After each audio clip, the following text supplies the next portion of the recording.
السلام علیکم, good morning everybody, how are you all doing, کیا حال ہے آپ لوگوں کا؟ بہت سی باتیں کرنے کو کہاں سے شروع کریں, کتنا کچھ جمع ہو جاتا ہے دن میں, بہت مطلب ہمارا وی نیور ہیو جس کو کہتے ہیں نا easy news day, heavy news ہوتی ہے ہمیشہ. پاکستان اور بھارت کے درمیان اپنی تمام فوجیں 30 مئی تک نارمل پوزیشن پر واپس لانے پر اتفاق ہو چکا ہے, سو دیٹ از گڈ. اور کوئی بھی نارمل انسان ہوگا اس بات پہ خوش ہوگا, اس بات پہ خوش ہوگا, اس بات پہ اطمینان کا اظہار کرے گا کہ چیزیں نارملائزیشن کی طرف جا رہی ہیں. لیکن آپ کو پتا ہے نا کہ کون ایسی باتیں سن کے کس کے سینے پہ سانپ لوٹتے ہیں. ٹھیک ہے, نہیں شروع آج بہت it's too early in the morning کہ ہم سانپوں کی بات کرنا شروع کر دیں, لیکن یو آر رائٹ, بالکل صحیح آپ کہہ رہے ہیں کہ آہستہ آہستہ حالات جو ہیں وہ واپس اپنے معمول پر آ رہے ہیں اور صاف نظر آ رہا ہے. مطمئن ہیں, ہم امن پسند لوگ ہیں, ہم بس یہ ڈے ون سے ہی گئے تھے, ہمیں تو جنگ چاہیے ہی نہیں تھی, وہ تو ہمارے اوپر تھوپی گئی, لیکن پھر آپ کو پتہ چل گیا کہ ہمیں پش نہ کیجیے. تو صاف نظر آ رہا ہے کہ کشمیر سمیت پاکستان کو اپنا مقدمہ جو ہے اب سفارتی محاذ پر لڑنا ہے.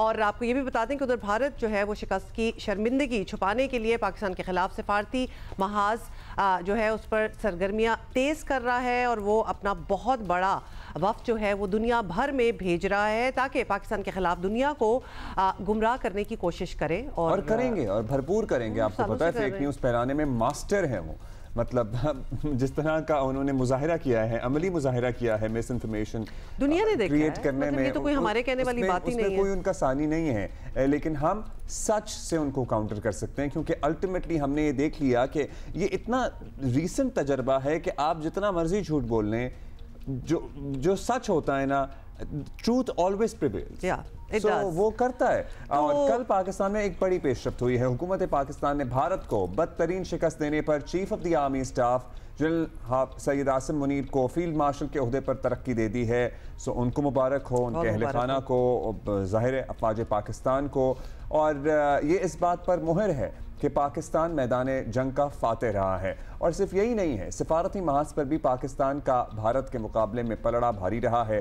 خود بھارت کا دانشور طبقہ اور گودی میڈیا بھی تسلیم کرنے پر کہیں کہیں تھوڑا تھوڑا دھیمی آواز میں کہیں کہیں کوئی ہمت کر رہا ہے, بول رہا ہے کہ پاکستان پر حملے کے دوران اسرائیل کے سوا کسی ایک ملک نے بھی بھارت کا ساتھ نہیں دیا. اور بھائی اسرائیل جس کا ساتھ دے رہا ہے اب تو اس کا ساتھ دنیا چھوڑتی جا رہی ہے. ہاں مطلب وہ آپ پہچانے جاتے ہیں نا اپنے دوستوں سے, تو پھر آپ دوست دیکھ ہی لیں کہ کون ہے. تو اس بائی دا وے یہ بات وجہ یہ ہے, بلکہ وجہ بہت صاف تھی کہ بھارت نے پہلگام واقعے میں پاکستان پر الزامات تو بہت لگائے, لیکن کسی ایک عالمی فورم پر ایک کمزور مطلب کچھ بھی دے دو ثبوت, وہ بھی پیش نہیں کر سکے. وی ور سینگ کہ کچھ بھی دکھا دو. دنیا نے ان سے کہا کہ کوئی ثبوت آپ دے دیں, but no they did not have any thing. اور بائی دا وے وہ کلپریٹس, وہ حملہ آور پتہ نہیں کہاں ہے.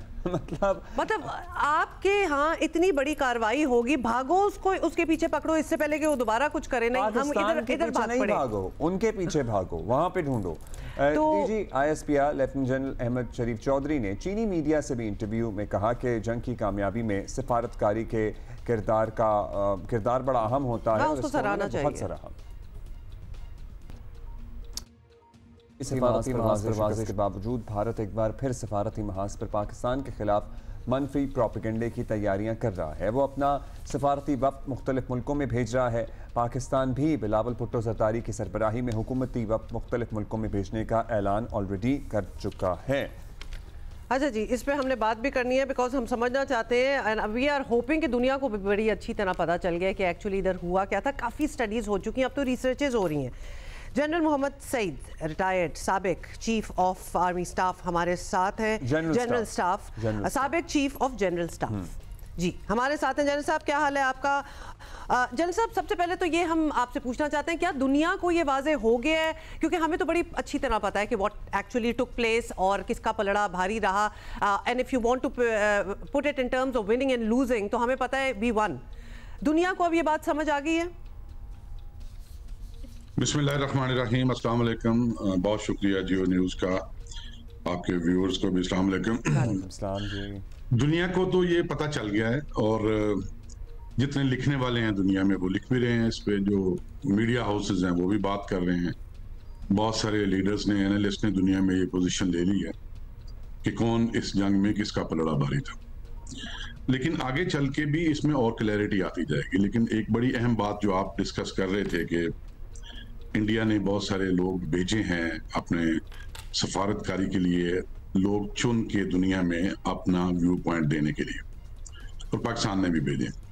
جہاں تک انڈیا کی بات ہے, دیکھیں اسٹریٹجی میں ایک چیز کہی جاتی ہے, بڑی جو حکمت عملی ریاستیں بناتی ہیں, تو اس میں ایک بڑی اہم بات ہے کہ کہتے ہیں کہ جو اسٹریٹجی کے ایررز ہوتے ہیں, مسٹیکس ہوتی ہیں, اس کو آپ ٹیکٹس کی بریلینس سے کمپنسیٹ نہیں کر سکتے. The errors of strategy can not be made up اور compensated by brilliance of tactics. تو یہ جو موومنٹ ہے ان کی, یہ جو انہوں نے ابھی لوگ باہر بھیجیں, یہ ٹیکٹس ہے. کیسے ٹیکٹس ہے؟ دیکھیں, ایک تو انٹرنیشنل سسٹم پورا اس وقت بہت ہی انفلکس میں ہے, بہت تیزی سے چل رہی ہیں چیزیں. دوسری بات ہے کہ انٹرنیشنل ایرینا کے اندر انٹرنیشنل کمیونٹی کی اور سسٹم کی ایک اپنی میموری لین ہوتی ہے. ایک اسی لین میں ایک ایونٹ جب آپ مس کر دیتے ہیں تو اس کے بعد جب آپ جسٹیفائی کرنے کے لیے نکلتے ہیں تو لوگوں کے پاس اتنا ٹائم نہیں ہے, اوپینین بن چکے ہوتے ہیں. تو اب 10 مئی کے بعد اوپینین تو بہت بن چکے ہیں پوری دنیا میں, تو اب جب جا کے آپ اپنا مدعا دوسرے طریقے سے بیان کرنا چاہیں گے تو وہ جو ٹائم لاس ہو چکا ہے اس کو آپ کمپنسیٹ نہیں کر سکتے, اس میموری لین کو آپ ریورس نہیں کر سکتے. ہاں, اگر 6 مئی سے پہلے جا کے دنیا میں ثبوت کے ساتھ انہوں نے ایک کیس بنایا ہوتا تو تب بات کچھ مختلف ہوتی. سرٹنلی سر, اسٹریٹجک ایررز کی آپ بات کر رہے ہیں. اسی بات میں ایک اور بات بھی بتا دیں جنرل صاحب کہ India already has a bit of a clout in the world. مطلب اگر آپ 6 مئی سے پہلے بھی چلے جائیں تو شائننگ انڈیا, اور انہوں نے کافی ڈپلومیٹک سطح پہ اپنے آپ کو کافی منوایا ہوا ہے دنیا میں. اب آپ کو لگتا ہے اس کو ڈینٹ پڑا ہوگا؟ Because there is a thing called preconceived notion. کچھ لوگ ہوتے ہیں انہوں نے آلریڈی اپنا ذہن بنا لیا ہوتا ہے, کچھ ملک ہوتے ہیں انہوں نے بنا لیا ہوتا ہے, انہوں نے obviously انروڈز بنا چکے ہیں آلریڈی. کیا دنیا اپنا مائنڈ چینج کرنے کے لیے تیار ہے؟ اگر کیونکہ پاکستان کا بھی ایک وقت جا رہا ہے, ساتھ ہی انڈیا کا بھی جا رہا ہے, would that help؟ اچھا, بہت شکریہ, آپ نے یہ بہت اہم نقطہ اٹھایا ہے. دیکھیں اصل مسئلہ ہی یہ ہے, جو انڈیا کا ایک کلاؤڈ تھا جس کی آپ بات کر رہی ہیں, جو انڈیا کا ایک مقام تھا, شائننگ انڈیا کی جو بات کر رہی ہیں, تو 22 اپریل سے لے کر اب تک 22 اپریل سے لے کر اب تک انہوں نے خود ہی یہ ثابت کر دیا دنیا میں کہ ہم نے شو کیس کیا تھا شائننگ انڈیا, اور اپنی غلطیوں سے اب ہم نے خود ہی اس کو کہہ دیا ہے کہ ناٹ سو شائننگ انڈیا. تو یہ تو دنیا میں ایک اوپینین بن چکا ہے. بنیادی مسئلہ کیا ہے؟ دیکھیں 3 چیزیں ہیں جس کے اوپر ہم سب کو غور کرنا چاہیے. پہلی چیز یہ ہے کہ بھارت نے پاکستان کے وجود کو ابھی تک تسلیم نہیں کیا ایک آزاد قومی ریاست کے طور پر. اچھا, اس کے میں تھوڑی سی آگے جا کے وضاحت کروں. دوسری بات, تکبر انتہا سے زیادہ ہے انڈیا کی پالیٹی میں, ان کے لیڈرشپ میں, اور ہر جگہ پہ ہیوبرس بہت زیادہ ہے. اور تیسری بات ہے کہ پار کو ایبزارب کرنا جس طرح انفرادی زندگی میں ایک فرد کے لیے بہت بڑا چیلنج ہوتا ہے, اسی طرح قوموں کے لیے بھی بہت بڑا چیلنج ہوتا ہے. مثال کے طور پر آپ ایک عام فہم سی, میں بات کرتا ہوں ایک عام فہم سی انالوجی, اس کو آپ ریلیٹ کر لیجئے گا بات میں. ایک عام شخص کے پاس, ہمارے ہاں, ان کے ہاں, دنیا میں کہیں بھی اچانک کہیں سے بہت پار, انفلوئنس اور دولت آ جائے, وہ ایک رویہ اس کا نظر آتا ہے. اس کے بعد اس کی رویے میں کچھ ایسی چیزیں نظر آتی ہیں جو آپ کہہ سکتے ہیں کہ بہت تدبر کیے بغیر کہہ سکتے ہیں کہ یہ نودولتی ہے. بالکل. اور کچھ آپ کو لوگ ایسے ملیں گے, کچھ لوگ آپ کو ایسے ملیں گے جو کہ جدی پشتی رئیس ہیں, تو ان کے رویوں سے آپ کو پتہ چل جائے گا کہ یہ دولت کو ابزارب کر چکے ہیں, پار کو ابزارب کر چکے ہیں, اور ان کا ایک رویہ ہے. اب ذرا اس کو خطے میں ریلیٹ کریں. چائنا کے اوپر 20ویں صدی بڑی مشکل تھی, وہ اس کو سینچری آف ہیومیلیشن کہتے ہیں. لیکن ایکچولی تو چائنا 2500 سال پیچھے جا کے دیکھیں تو پچھلے 2500 سال میں 20ویں صدی کو نکال کے 2300-2400 سال تو سپر پاور ہے. اسی لیے چائنا میں آپ کو ان کے باہر کے رویوں میں, ان کے فارن پالیسی میں ایک ٹھہراؤ نظر آئے گا, ایک تدبر نظر آئے گا, ایک پیشنس نظر آئے گی, ایک وزڈم نظر آئے گا. ابھی انڈیا کے پاس وسائل تو ہمیشہ سے تھے, بہت وسائل تھے, آج سے 1000 سال پہلے بھی چلے جائیں تو بہت وسائل تھے, اور لوگ آتے تھے یہاں پہ ان وسائل کو حاصل کرنے کے لیے. لیکن انڈیا کو انفلوئنس ملے ہوئے, پار ملے ہوئے, گلوبل ریکگنیشن ملے ہوئے تو 25-30 سال ہوئے ہیں, تو نودولتی ہیں وہ. جس طرح ایک نودولتی آ کے بیٹھتا ہے تو وہ سب سے پہلے کوشش کرتا ہے کہ وہ لوگوں کو نظر آ جائے اس نے برانڈ کون سا پہنا ہوا ہے اور گھڑی کون سی پہنی ہوئی ہے. اور اس طرح کے پریکٹس ان کے جنرل صاحب بڑے نظر آئے, مطلب انہوں نے اپنی جو ٹاپ ٹیئر ہے اس کو جس طرح دنیا میں پروجیکٹ کیا اور ٹاپ ٹیئر کے ذریعے جو انفلوئنس لانے کی انڈیا میں کوشش کی, وہ بھی بڑے ٹیکٹکس آبویس تھے. ایک ذرا مختصر بتا دیجیے گا کہ ہمیں بھی دنیا نے ایک سرٹن لینس سے ہی دیکھا ہے ہمیشہ. آپ کو پتہ ہے ہم نے دوسروں کی جنگیں بھی لڑیں, وہ رویہ دنیا کا ٹورڈز اس ہمیں اس مرتبہ کلیئرلی چینج نظر آیا. سو یہ ہماری سفارتی کامیابی ہے, ہماری نیریٹو کی کامیابی ہے, یا واقعی اب دنیا کو ادراک ہو گیا ہے کہ ہم ان چیزوں پہ اب یقین نہیں رکھتے اور ہمیں اب صرف اپنی معاشی ترقی سے غرض ہے؟ دیکھیں یہ تو ایک پوری قوم کی کامیابی ہے, لیڈرشپ کی کامیابی ہے اور آرم فورسز کی کامیابی ہے. لیکن بات یہ ہے کہ یہ ہم نے ہمیشہ اس امیج کے اہل رہے ہیں کہ ہمیں ریکگنائز کیا جائے. تو ماضی میں کچھ ہم سے بھی غلطیاں ہوئی اور پھر ماضی میں بہت پاورفل پروپیگنڈا کیا گیا ہر سطح کے اوپر, دنیا کے فائنینشیل انسٹیٹیوشن میں, دنیا کی کلچرل ہبس میں, میڈیا میں, بزنس ورلڈ میں, ہر جگہ پہ کیا گیا. میں اس کی تفصیلات میں نہیں جانا چاہتا. اچھا, اب بھی ایسے باتیں ہو رہی ہیں جس سے ہمارے امیج میں خود انڈیا والے بھی اور اضافہ کریں گے. میں مثال کے طور پہ ایک بات کرتا ہوں. لیکن ہر قوم میں کچھ ایسی شخصیات ہوتی ہیں جو اس قوم کی پہچان ہوتی ہیں. وہ پہچان ہوتی ہیں ویسے تو ہر فیلڈ میں ہیں, چاہے وہ سپورٹس ہیں, چاہے وہ ایون میڈیا ہے, لیکن خاص طور پہ جو لکھنے والے لوگ ہیں, جو دانشور ہیں, وہ ایک چہرہ ہوتے ہیں ہر قوم کا, اور وہ جو بات کرتے ہیں اس کا دنیا میں ایک بڑا اثر لیا جاتا ہے. مثال کے طور پر انڈیا میں جاوید اختر صاحب ہیں, ان کی انٹرنیشنل لیول پہ بہت بڑی ایک کانسٹیچوئنسی ہے. وہ جب پاکستان میں آئے اس کے بعد جو انہوں نے بات چیت کی پاکستان کے بارے میں, وہ دنیا میں کوئی بھی پسند نہیں کرے گا. ابھی ششی تھرور جیسے, ویسے تو بہت لوگ بات کر رہے ہیں, لیکن ششی تھرور جیسے لوگ اگر یہ کہیں کہ ہم نے تو پوری دنیا کو کنونس کر لیا تھا کہ آپ ہمارا اور پاکستان کا نام اکٹھا نہ لیا کریں, ہم نے تو پوری دنیا کو یہ کہہ دیا تھا کہ جب آتے ہیں آپ انڈیا تو آتے ہوئے بھی پاکستان نہ جائیں اور جب جاتے ہیں تو جاتے ہوئے بھی پاکستان نہ جائیں, یہ انہوں نے 3 دن پہلے کہا. اب دنیا میں جو ذی شعور لوگ ہیں وہ کیسے اس بات کو پسند کریں گے؟ اس لیے کہ آج سے 500 سال پہلے ویسٹ فالیہ کی ٹریٹی کے بعد آج تک انٹرنیشنل سسٹم میں ریئلزم میں جو مرضی ہو, لیکن اصول تو یہی ہے کہ ایک ریاست چاہے چھوٹی ہے یا بڑی ہے, پوری بین الاقوامی سطح پہ ہر ریاست کو ایک برابری کا مقام حاصل ہے. اور اسی طرح برابری کے مقام کے ساتھ ساتھ ہر ریاست کی سوورینٹی بھی ہر دوسری ریاست کے لیے سیکرڈ ہے. تو میں تو ان کو ایڈوائز کروں گا کہ آپ نے آپریشنل پالیسی تو پاکستان کی طرف ہمیشہ منفی رکھی ہے اور رکھیں گے آگے چل کے بھی, لیکن ڈیکلیریٹری پالیسی تو آپ وہ رکھیں, اور آپ کے اس طرح کے لوگ جو آپ کا امیج ہے دنیا میں, وہ تو بات ایسی کریں جو دنیا کے ذریعے اصولوں کے مطابق ہو. تو ابھی جس بوکھلاہٹ کا وہ ان کا میڈیا پرٹیکولرلی اور ان کی سیاسی جماعت بی جے پی شکار ہے, آپ کو لگتا ہے ویسے تو ہم نارملائزیشن کی طرف بڑھ رہے ہیں, جو خبریں ہماری طرف سے آ رہی ہیں, لگتا ہے کہ دوبارہ کوئی مس ایڈونچر کرنے کا سوچیں گے, یا ابھی کچھ عرصے کے لیے جو ڈیٹرنس کریٹ ہوئی ہے اس کا اثر رہے گا؟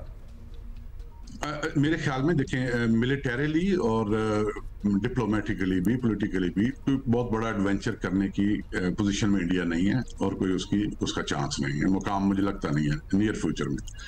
یہ جو آپ نے بات کی ہے کیا ہو رہا ہے اس طرف اور کیا بات چل رہی ہے, میں تو یہ کہوں کہ دونوں سائڈ پہ لیڈرشپ کو بڑا ڈسپیشنیٹلی سوچ کے, یہ ادھر غصہ بہت تھا اور پاکستان نے جو کر دکھایا اس کی خوشی بہت ہے, اس کا تشکر بھی کیا, اس کی خوشی منا رہے ہیں لوگ, لیکن میں کہتا ہوں کہ آہستہ آہستہ ابھی ٹائم آ گیا کہ اس کو کانفلکٹ کو اسکرین سے ہٹا کے نارملسی کی طرف واپس آیا جائے.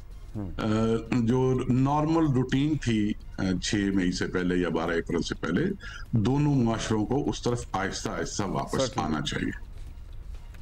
بہت شکریہ سر. Thank you sir. This is all the time we have, but interesting insights to from there. Chief of general staff ہمارے ساتھ موجود تھے, اور بڑی انٹرسٹنگ گفتگو ہوتی ہے جب بھی یہ ہمارے لیے وقت نکالتے ہیں, کچھ مختلف پرسپیکٹو لے کر آتے ہیں. Let's introduce our next guest. Doctor Maleeha Lodhi ہمارے ساتھ ہیں اور بہت اچھی طرح ہمیں سمجھاتی ہیں انفیکٹ ڈپلومیٹک فرنٹ پہ کس طرح چلنا چاہیے.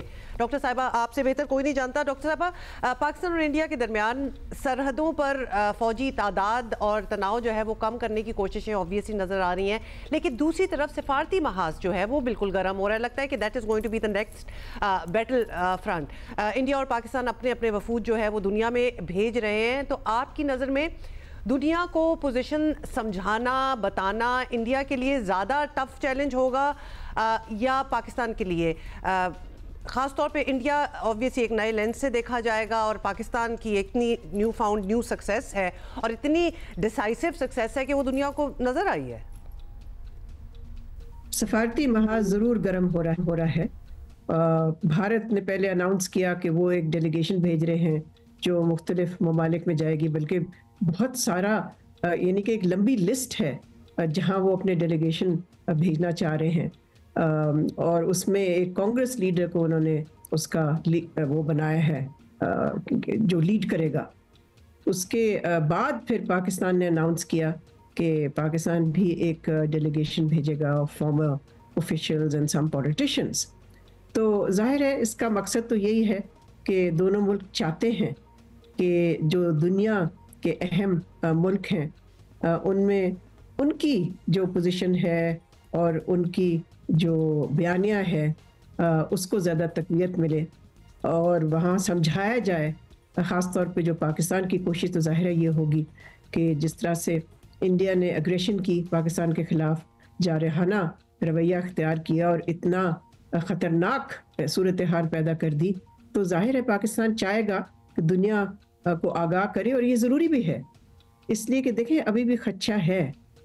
جو آپ بیان سن رہے ہیں وزیر اعظم مودی کا اپنا جو بیان تھا سیز فائر کے بعد انہوں نے جو اسپیچ دی, اس میں تو یہی انہوں نے کہا نا کہ ملٹری آپریشن تو ابھی صرف سسپینڈ ہوا ہے, ختم نہیں ہوا.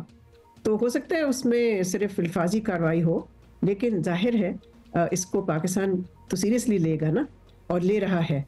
تو پھر یہ بھی ضروری ہے کہ دنیا کو بتایا جائے کہ بھارت کی طرف سے جو ٹینشنز ہیں وہ بہت حد تک نیچے آنے کی کوئی کوشش نہیں کر رہے. وہ یہ ضرور ہے کہ سیز فائر پہ عمل ہو رہا ہے اور وہ فیز وائز ہو رہا ہے, اور کچھ کانفیڈنس بلڈنگ سٹیپس بھی لیے ہیں دونوں ملک نے, جیسے کہ ان کے جو فورسز ہیں ان کو لوور لیولز آف الرٹ پہ لانا. تو یہ بھی چیز ہو رہی ہے ساتھ ساتھ, لیکن اس کے باوجود بھارت سے جو جس قسم کے سگنلز آ رہے ہیں تو اس سے تو یہی لگتا ہے کہ ابھی بھی ایک خطرہ ہے کہ کہیں وہ پھر سے کوئی اس طرح کی چیز نہ کریں, جو میرا اپنا خیال ہے نہیں کریں گے, لیکن we can't sort of take it for granted, we can't leave it to chance. Doctor صاحب بھارت کے اندر کی بات کریں تو اپوزیشن کے بھی بڑے سخت سوالات ہیں, اور مودی صاحب اس پر جواب دینے کے بجائے انٹیلیجنسیا پہ کریک ڈاؤن کر رہے ہیں, غداری کے مقدمے بن رہے ہیں, میڈیا پہ جو رہی صحیح آوازیں ہیں وہ بھی اب خاموش کرانے کی کوشش ہے. آپ کو لگتا ہے کہ جیسا اس مرتبہ انڈر پریشر وہ نظر آ رہے ہیں اس سے پہلے نہیں تھے؟ میرا خیال ہے وزیر اعظم Modi is under a lot of domestic pressure. پہلے تو یہ کہ جب انہوں نے یہ سیز فائر کی تو ان کا جو رائٹ ونگ بیس ہے انہوں نے ان کو تنقید کا نشانہ بنایا. اس کے بعد کانگریس پارٹی کی طرف سے سوالات اٹھائے گئے اور ابھی بھی اٹھائے جا رہے ہیں. تو ظاہر ہے یہ پھر سیاسی دباؤ تو ہے ان پہ, لیکن جس طرح سے بھارت کی حکومت نے جو ایکشنز لیے ہیں, یعنی کہ ڈسینٹ کو بالکل بند کرنا, لوگوں کو اریسٹ بھی کر لینا, میڈیا پہ اتنا زیادہ ریپریشن کرنا کہ کوئی ایسی چیز نہ آئے جس سے کہ یہ معلوم ہو, مثال کے طور پہ کہ ان کے جہاز گرائے گئے یا ان کو جو ملٹری سیٹ بیک ہوا اس کی کوئی تفصیل نہیں آنی چاہیے. تو دیکھیں یہ تو ساری کمزوری کی علامت ہوتی ہے نا. اگر پھر بھارت ایک طرف سے کلیم کرتا ہے کہ they got the upper hand, تو یہ تو لگتا نہیں ہے کہ ایک ملک اگر اس کو اپر ہینڈ ملتا تو وہ پھر اس طرح کی حرکتیں تو نہ کرتا. ڈیفینیٹلی بالکل آپ صحیح کہہ رہی ہیں. ڈاکٹر صاحبہ اب ذرا ٹرمپ کی طرف جاتے ہیں کیونکہ آبویسلی انڈیا تو اس معاملے میں ٹرمپ کے کردار کو تسلیم کرنے سے ہی انکار کر رہا ہے, لیکن ظاہر ہے کہ حقیقت کچھ اور ہے. تو ادھر ٹرمپ جو خود ہیں وہ بھی لگتا ہے کہ زیادہ ہی پر اعتماد اور پرجوش ہو چکے ہیں. اب رشیا اور یوکرین جنگ ختم کروانے بھی چل پڑے ہیں اور شاید ہو بھی جائے. تو بطور امن کے ایجنٹ کہ ٹرمپ کا یہ کردار جو ہے وہ دنیا میں اسے ایک خوشگوار سرپرائز کے طور پر لیا جا رہا ہے. آپ کو لگ رہا ہے کہ دنیا بھی سرپرائز ہے کہ ٹرمپ تو بڑی ایک ویژن لے کے آئے ہیں کہ یہاں تو وہ بڑا امن کرانا چاہتے ہیں دنیا میں؟ دیکھیں یہ ضرور ہے کہ امریکن انتظامیہ ٹرمپ نے خود دلچسپی لے کے ہی جو بحران تھا, کرائسس تھا پاکستان اور انڈیا کے درمیان, اس کو ختم کرایا اور سیز فائر دونوں ملکوں کے درمیان کروائی. چاہے بھارت اس کو مانے یا نہ مانے, یہ تو حقیقت ہے. اور ان کا نہ ماننا عجیب ہی ہے بات, اس لیے کہ ایک طرف سے ساری وہ فون کالز تو لیتے جا رہے تھے. تو اگر وہ کہتے ہیں جی ہم تو میڈیشن ایکسیپٹ نہیں کرتے, تو یہ فون کالز کیوں لے رہے تھے؟ چاہے وہ فون کال وائس پریزیڈنٹ کی تھی وینس کی, یا وہ تھی سیکرٹری آف اسٹیٹ روبیو کی. تو یہ تو بالکل ہی جھوٹ کا پلندہ ہے. لیکن اس سے میرا خیال ہے یہ ہم اگر نتیجہ نکالیں کہ امریکن انتظامیہ کی طرف سے کوئی سسٹینڈ انگیجمنٹ رہے گی, میرا خیال ہے یہ قبل از وقت ہوگا کہنا. ابھی ہمیں معلوم نہیں ہے کہ وہ کس حد تک انوالوڈ رہیں گے, خاص طور پہ بھارت کی ریجیکشن کے بعد. دیکھیں میڈیشن تو تبھی ہو سکتی ہے جب دونوں ملک تیار ہوں میڈیشن کے لیے. اگر ایک ملک تیار نہ ہو تو پھر ظاہر ہے وہ ممکن نہیں ہو سکتا. پھر یہ بھی ضرور ہے کہ ٹرمپ انتظامیہ کے لیے بہت سارے اور ایشوز ہیں دنیا میں. سو وہ چاہتا ہے کہ جی یہاں پر تو اپنے آپ کو بڑا, اس نے کہا ہے کہ میں نے بڑی امن کروایا ہے بھارت اور پاکستان کے درمیان, تو وہ یہ بھی چاہتا ہے کہ یوکرین میں بھی وہ مین آف پیس کے طور پہ آگے آئے. لیکن یہ مین آف پیس جو ہے اس نے غازہ میں جو قتل و غارت ہو رہا ہے, جو جینوسائیڈ ہو رہا ہے, ایتھنک کلینزنگ ہو رہی ہے, اس کا تو اس نے کچھ نہیں کیا. کیسا ہی ملیحہ لودھی صاحبہ, thank you so much for your time. اور مطلب ٹرمپ صاحب کو اس بات پہ سوری ٹو سے تھوڑی سی تپ بھی چڑھ سکتی ہے, بھئی میں نے تم لوگوں کی سیز فائر کرائی, تم مان ہی نہیں رہے. مطلب یو نو ان کا ٹیمپرامنٹ اس قسم کا ہے کہ وہ مڑ بھی سکتے ہیں. ان کا سرٹنلی ہے کہ انہیں اوفینڈ تو ضرور ہوتے ہیں, اوفینڈ تو ہو ہی, بڑے عام شام اوفینڈ ہو جاتے ہیں.